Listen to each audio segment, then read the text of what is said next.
مسلمانوں کا دنیا پہ حکومت کرنے کا راز۔ غیاث الدین ایک دن شکار کھیل رہے تھے، تیر چلایا اور جب شکار کے نزدیک گئے دیکھا تو ایک نوجوان اس تیر سے گھائل گرا پڑا تڑپ رہا ہے۔ کچھ ہی پل میں اس گھائل نوجوان کی موت ہو جاتی ہے۔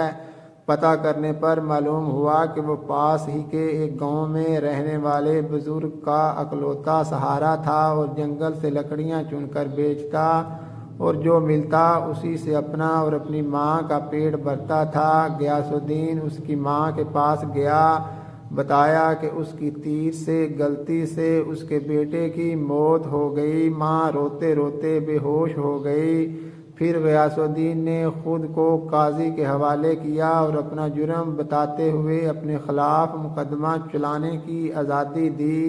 قاضی نے مقدمہ شروع کیا، بوڑھی ماں کو عدالت میں بلایا اور کہا کہ تم جو سزا کہو گی وہی سزا اس مجرم کو دی جائے گی۔ بوڑھی عورت نے کہا کہ ایسا بادشاہ پھر کہاں ملے گا جو اپنی ہی سلطنت میں اپنے ہی خلاف مقدمہ چلائے۔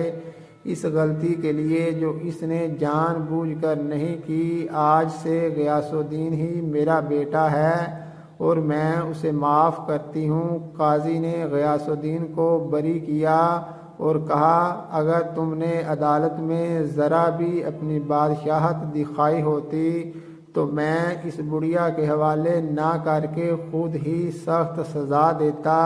اس پر غیاث الدین نے اپنی کمر سے خنجر نکال کر قاضی کو دکھاتے ہوئے کہا اگر تم مجھ سے مجرم کی طرح رویہ نہ اپناتے اور میری بادشاہت کا خیال کرتے تو میں تمہیں اسی خنجر سے موت کے گھاٹ اتار دیتا۔ یہ راز تھا مسلمانوں کا دنیا پر حکومت کرنے کا۔